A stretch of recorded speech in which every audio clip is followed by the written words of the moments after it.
บึงในข้าเป็นตำมันตำสมพี่น้อง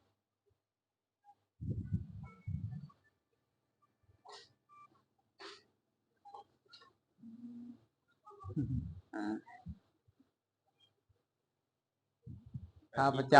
ำข้าประจำพี่น้องมาหาขาประจมากับสุดรอำสบายดีสบายดีเด้อ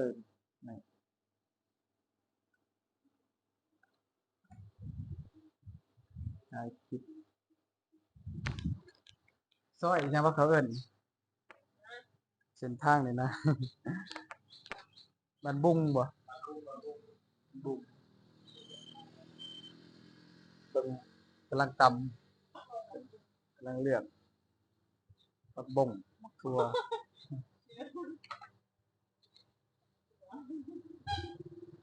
ตำส้มมาสนับสนุนเพิ่นได้เด้อ ก็มาปรุงลงอาหารป้าพกกับพกเราจะเริ่มขาประจำที่เราพกใหญ่เด้อนี่พี่น้อยพกเต็มมัดรถมักเล่นอุปกรณ์วัตถุดิบเพิ่นเนาะเครื่องสิว่าสิปรุงมีครบพี่น้องมีกระปุ่นอีหยังเลยเนาะวัตถุดิบอ่านี่วัตถุดิบนี่พี่น้องมาสนับสนุนได้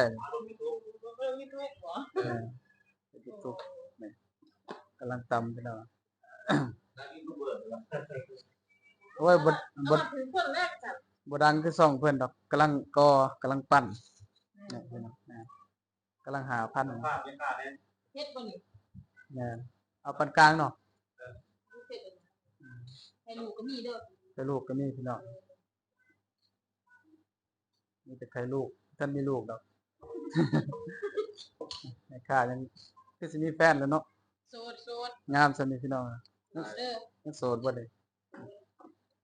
ก็ซั่นคันว่าโสดแล้วทักมาได้เด้อ FC แต่ว่าอยากจะได้ก็ติดต่อหาบ่าวสอนไส้ได้เนาะสิมาหาเพิ่นหลายๆเทื่อโสดบ่หวางามปานนี้บ่อยากเสือบเลยล่ะสายตาพูดแท้ได้นี่ของดีเพิ่นว่าโสดเนาะนี่เพิ่นตำผมใหญ่คักๆมีครบหมักนาวหมักเล่นหน่วยใหญ่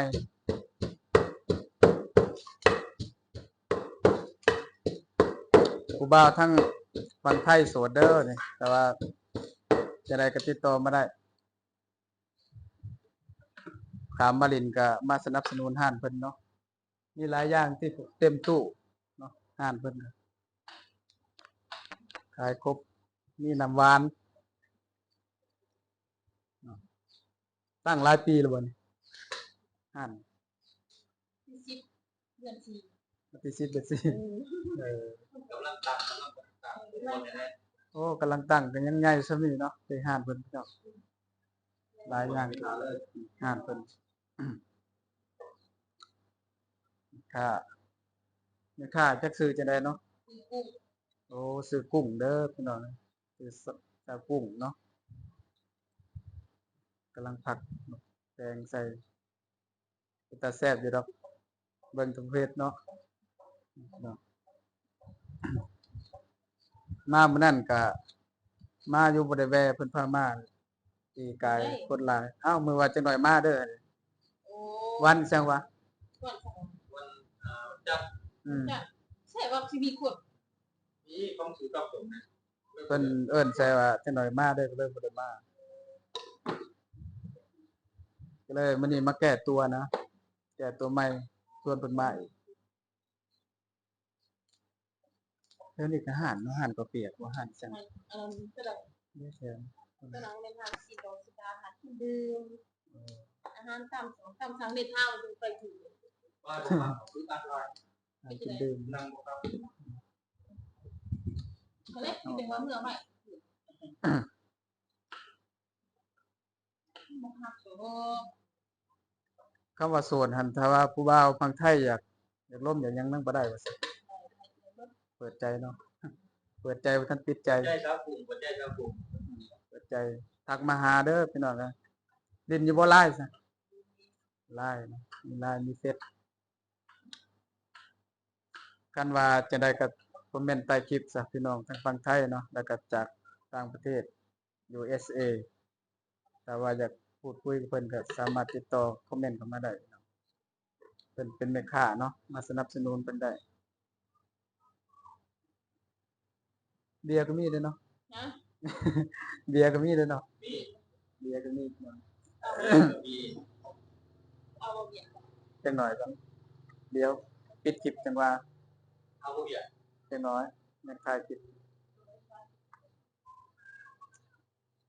โอ้อากาศก็ร้อนตลอดเนาะนอนกับหนีเลยวันนี้ผู้เดียวอีก เบียดนะคุณก่อน เนี่ย ว่า เด้อ นี่เป็นว่าพี่น้องเพิ่นหาคนมานอนนำอยู่บ่มีโสด โอ้คนไหนเว้ย อืม เราคนไหนมาถึงคนแน่ อืมนั่นแหละส่วนเพิ่นมาอยู่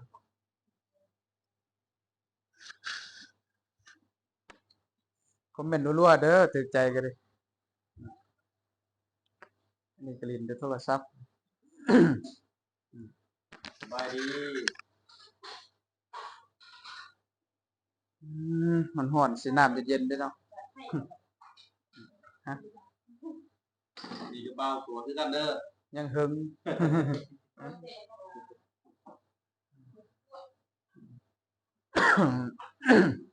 อันนี้โสดอดีพี่น้องเพิ่นว่าโสดอดีอืมขาดแล้ว ทำถึงตัว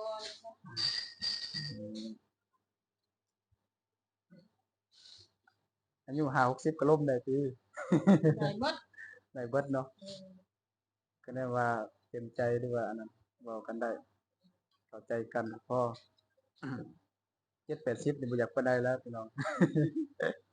คือสิโพดบ่เนาะน้ำมีแสงว่าอัน ทำประเดี๋ยว น้ำปลาแดก มันใส่ปลาแดกเนาะปลาแดกนัวๆ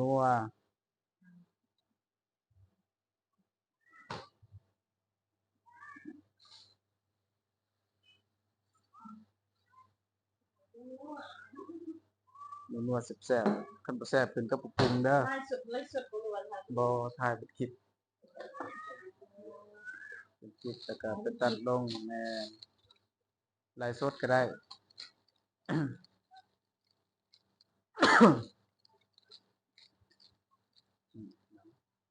ใส่ตีนไก่เนาะเล็บมือนางเพิ่น เล็บมือนางก็สุภาพเล็บมือนาง ทีมเด้อ ซิมแม่หน่อย ทีมแจก ให้ข้าซิมก่อน ไม่ค่าชีพสุดเต็มราคาแล้วนะ โอ้ยแต่ว่าใจดีใจ อืม ที่เราแต่ว่าบ่นัว อืม แต่จิ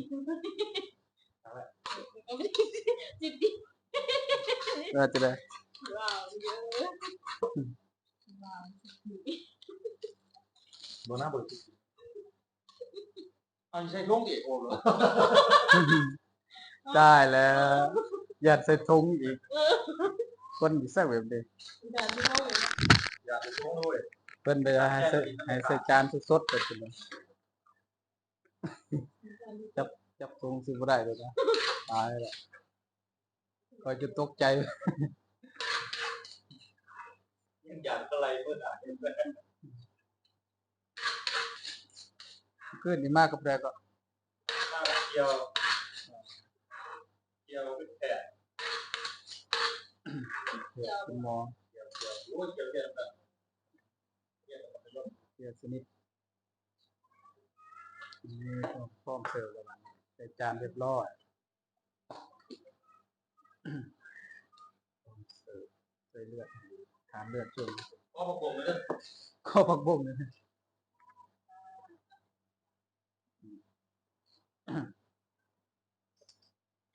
โอ้ยสิได้มาดูๆแล้วบัด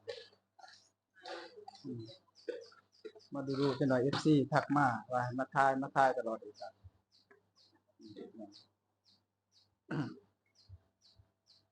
ซื้อน้องกุ้งเนาะ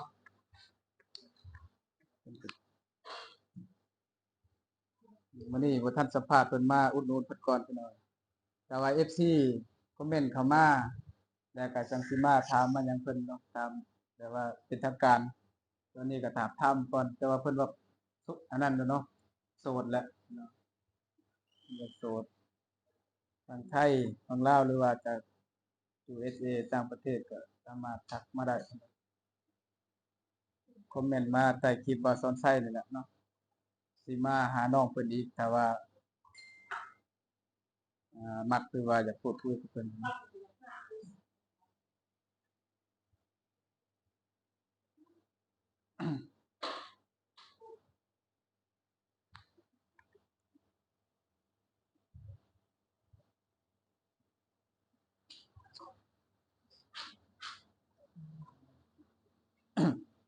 เพิ่นก็กินนำกัน มาแล้วนี่